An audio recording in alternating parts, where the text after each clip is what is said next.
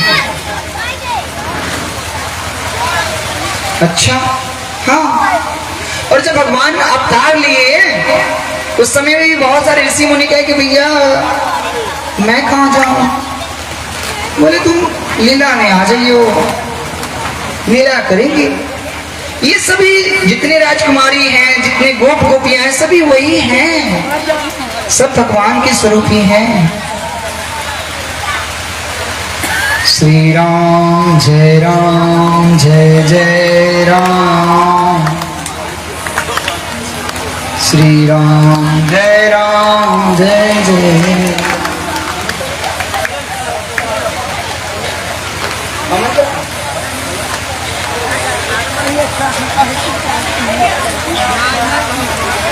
सो भगवान ने इन 16,100 राजकुमारियों के साथ विवाह किया और फिर 16,108 रानियों के साथ रहना प्रारंभ किया।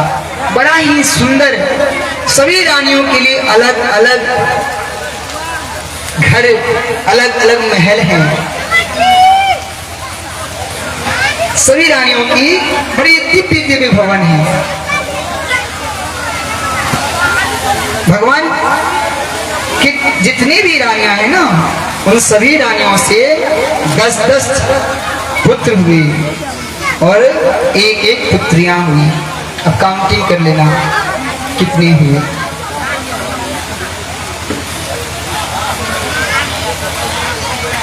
भगवान ऐसी लीला करते हैं। गोस्वामी तुलसीदास कहते हैं कि हनुमान चालीसा के माध्यम से ना, जब राम जी को प्रसन्न करना, एक संत की भाव है कि भगवान को यदि प्रसन्न करना हो तो उस भगवान को अपने हृदय में जगह मत दो। यदि आप चाहते हो कि राम मेरे हो जाएं, कृष्ण मेरे हो जाएं, तो उस राम को अपने हृदय में मत बसाओ, उस कृष्ण को अपने हृदय में मत बसाओ। किसको बसाओ फिर? कहते हैं कि अगर बसाना हो ना,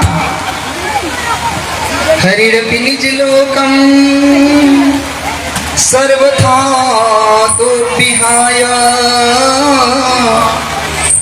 प्रवशति हृदय तेषां भक्ति शुक्रोपनत्थ। भक्त की जो भगवान है ना, उसे बसा लो। राम जी को पाना है तो हनुमान जी को मनाओ, कृष्ण जी को पाना है तो राधे राधे को गाओ, अवश्य मिलेंगे। गोपियों को गाओ। अब भगवान के पुत्र प्रद्युम्न का और अनिरुद्ध सभी का विवाह हो रहा है।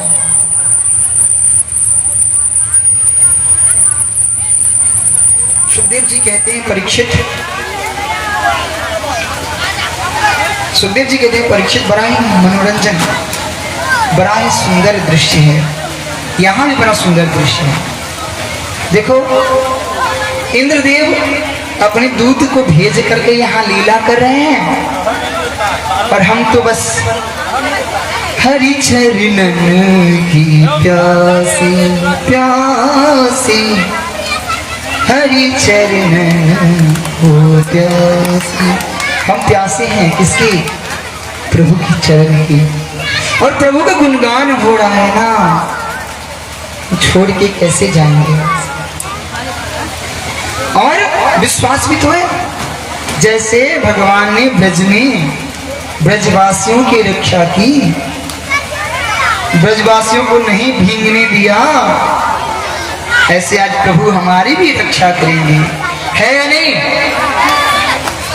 अगर आपके मन में यह विश्वास है, आत्मबल है,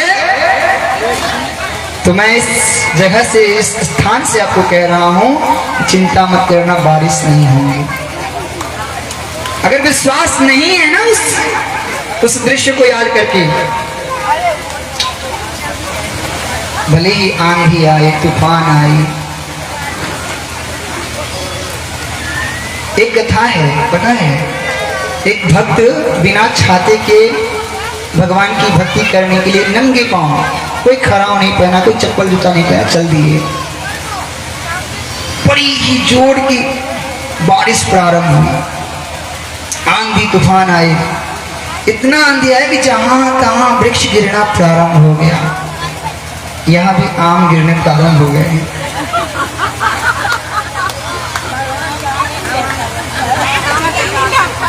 चटनी भगवान ने 56 व्यंजन में खाया था, अभी फिर से लिए कि भैया आज लास्ट दिन भी खिला देना है।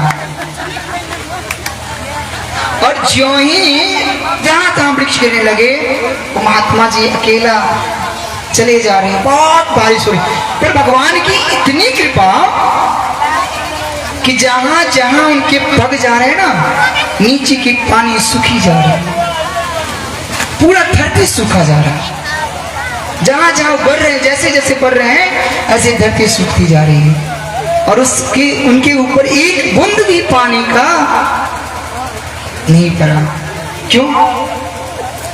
मेरे तो गिरधर गोपाल, दूसरा न कोई, मेरे तो गिरधर गोपाल, दूसरा न कोई। इस प्रकार की भाव अगर बना लो तो भले ही पूरे पाले गांव में बारिश हो जाए, पर इस पंडाल में बारिश नहीं होने वाला। बोलो राधे राधे राधे राधे। अब भगवान प्रद्युम्न और अनिरुद्ध की विवाह में गए हैं, जहां पर रुक्मी बारात में शामिल है, क्योंकि रुक्मी की पुत्री से ही विवाह हो रहा है। रुक्मी ने कहा बलदाऊ जी से कि क्यों ना 2-4 दाव हो जाए। कहा अच्छा ठीक, कोई बात नहीं, खेल। और बड़ा सुंदर द्युत क्रीड़ा जो है भगवान प्रारंभ किए हैं। उस द्युत क्रीड़ा से बार बार द्युत क्रीड़ा होता जा रहा है और दाऊ जी जीतते जा रहे हैं। पर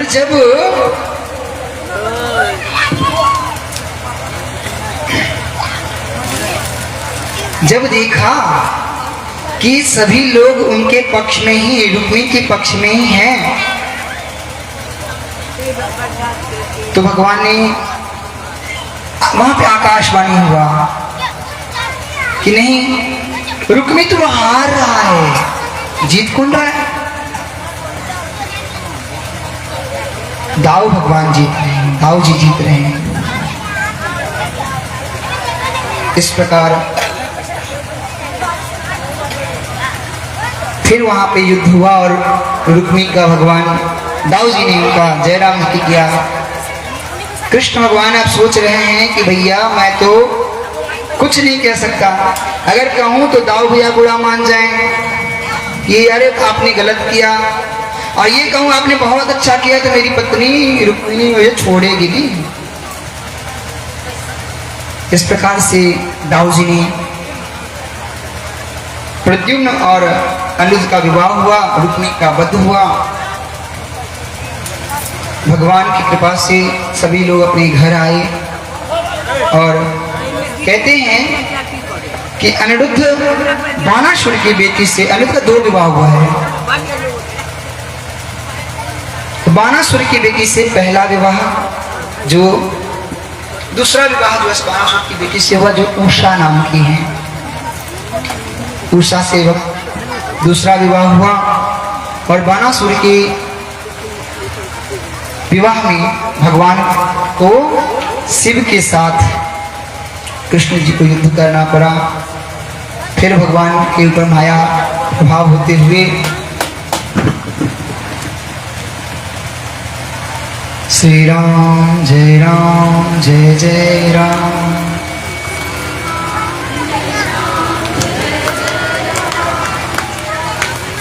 इस प्रकार से बाणासुर का उद्धार किया भगवान ने। नारायणी सेना के द्वारा बाणासुर का उद्धार हुआ। जयरावत नाम का एक प्रजा राक्षस है जिनके साथ भगवान ने फिर युद्ध की। मुझे लग रहा है इंद्र भगवान मानने वाले नहीं हैं। और आप लोग अपने आत्मविश्वास को बनाए रखना। मैं कथा को संक्षिप्त में ही आगे बढ़ाता हूँ। जयरावत नाम के जो पांडव कौरव जी के वहां जाकर के दाऊ जी ने शाम का भी विवाह हुआ। देवर्षि नारद जी के साथ द्वारिका के भगवान पहुंचे।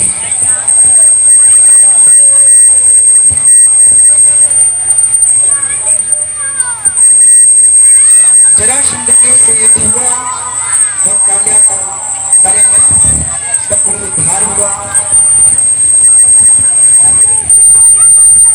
सांबरासुर के साथ जरासंध का भी उद्धार हुआ। फिर राधे राधे राधे राधे राधे राधे राधे राधे राधे राधे राधे राधे ब्रजधाम में राधे राधे, पाली गांव में राधे राधे, गोट टोल में राधे राधे, सिमराही पोखर पे राधे राधे राधे राधे राधे राधे।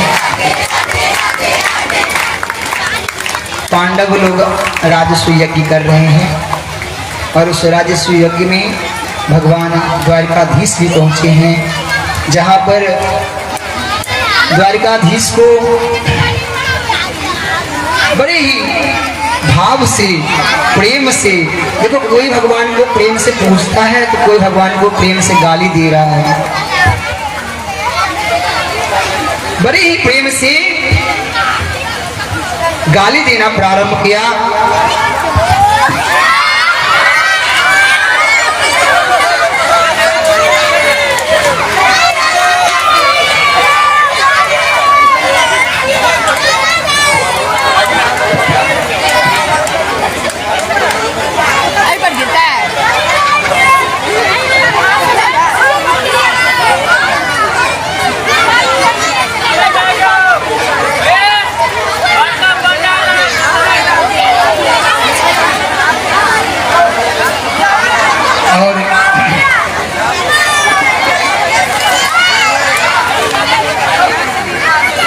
जय जय श्री राधे।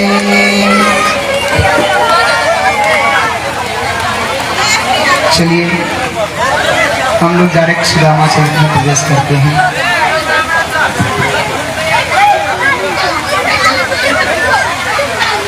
सुदामा जी की पत्नी सुशीला है, तो बड़ी ही पतिव्रता है। भगवान को कहते हैं, सुदामा जी को कहते हैं कि आप, मैंने सुना है कि आपके परम मित्र भगवान कृष्ण हैं, तो आप भगवान कृष्ण से जाके मिलते क्यों नहीं? सुदामा जी कहते हैं कि मिलना तो मैं भी चाहता हूँ द्वारिकाधीश से, पर क्या करूं?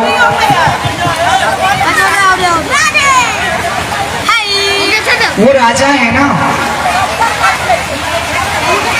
मैं कैसे जाके मिलूं? क्या लेके जाऊं? कुछ समझ नहीं आ रहा।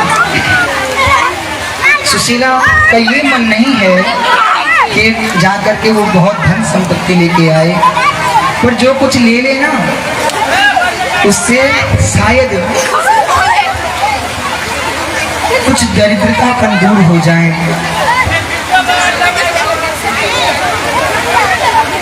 और सुदामा जी भगवान के वहाँ जाना प्रारंभ करने के लिए सोचते हैं, जाना चाहते हैं। सुशीला अपने आसपास के 4 घरों से 4 मुट्ठी चावल व्यवस्थित लेकर के आती है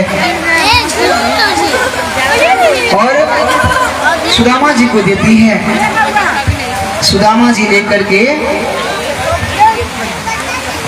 पहुंच जाते हैं द्वारिका। द्वारिका जाते हैं तो देखते हैं कि यहाँ तो बहुत ही बड़ा बड़ा महल है। कौन सा महल भगवान का है, कौन सा द्वारिकाधीश का है, समझ नहीं आ रहा। अब देखते हैं और देखते द्वारपालों को भगवान कहते हैं मुझे भगवान से मिलना है, मुझे कृष्ण से मिलना है, मैं कृष्ण का मित्र हूँ। द्वारिकाधीश मेरे मित्र हैं। और सभी लोग बड़े हंसने लगते हैं। सभी हंसने लगते हैं कि द्वारकाधीश इस गरीब व्यक्ति का मित्र हो सकता है क्या?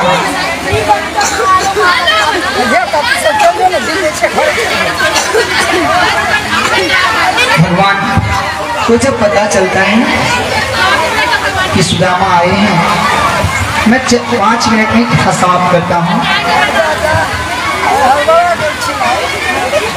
द्वारकाधीश को जब पता चलता है ना कि सुदामा आए हैं, सो दौड़े दौड़े आते हैं और सुदामा को गले से लगाते हैं, अपने महल में लेके जाते हैं। सभी सुख दुख पूरे पूछते हैं, फिर सभी रानियों से मिलाते हैं। आज सुदामा जी की झांकी सुदामा जी द्वारकाधीश में ही रहेगा, पाली गांव में नहीं आ पाएगा लग रहा है। जब ही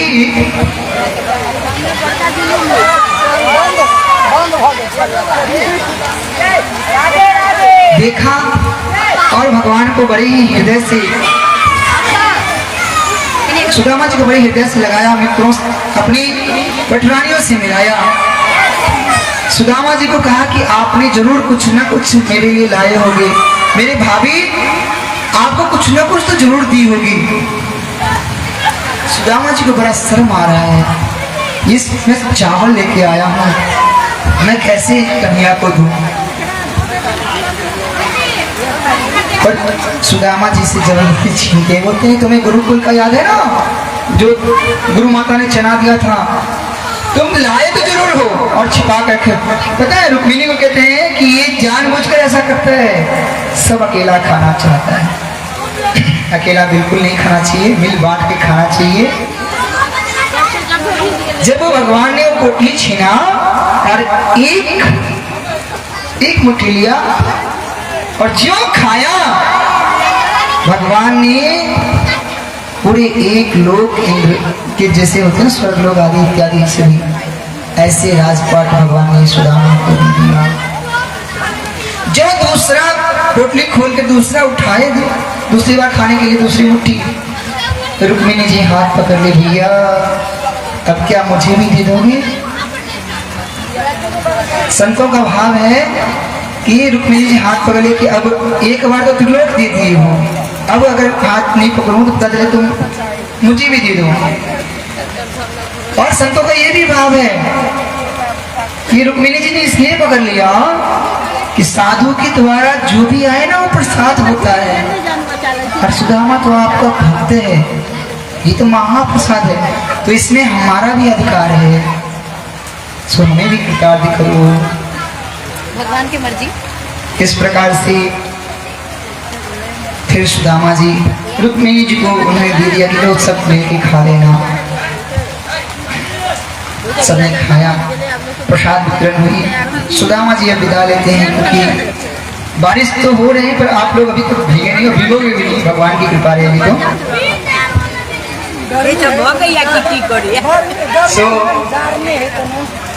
भगवान सुदामा जी से सुदामा जी विदाई मांगते हैं कि प्रभु अब मैं चलता हूँ। भगवान बोले हाँ ठीक है चलो कोई बात नहीं, भाभी को मेरी तरफ से प्रणाम बोलना।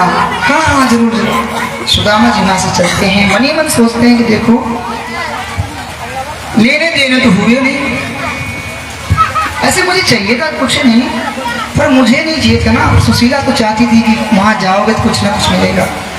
जब सुदामा जी आए तो उनको अपने वहां आने के बाद देखा कि यहाँ जितनी भी झोपड़ी थी ना वो सभी महल बन गए। बड़ा अच्छा भजन है, मेरी झोपड़ी के भाग आज खुल जाएंगे, राम आएंगे, राम आएंगे, मेरी झोपड़ी के भाग आज खुल जाएंगे, राम आएंगे। मैं ज़्यादा नहीं गाऊंगा क्योंकि समझ रहे हो अभी। राम जी आ गए हैं बरसात बन करके, कान्हा जी आ गए। बोले 6 दिन से सबने खूब रास किया, खूब मस्ती की हो ना, अब तो मिल के देखो। भगवान जांच लेते हैं और मैं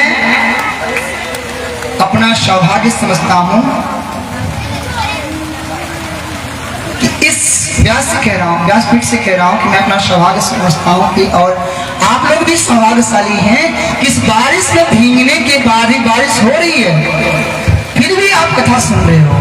बड़ी सौभाग्यशाली भक्त हैं। ऐसा भक्त मिलना बड़ी दुर्लभ है। मेरे ये 12वां कथा है, 12 जगह मैंने कथा किया, पर मैं कह रहा हूं कि ऐसे भक्त मुझे नहीं मिले।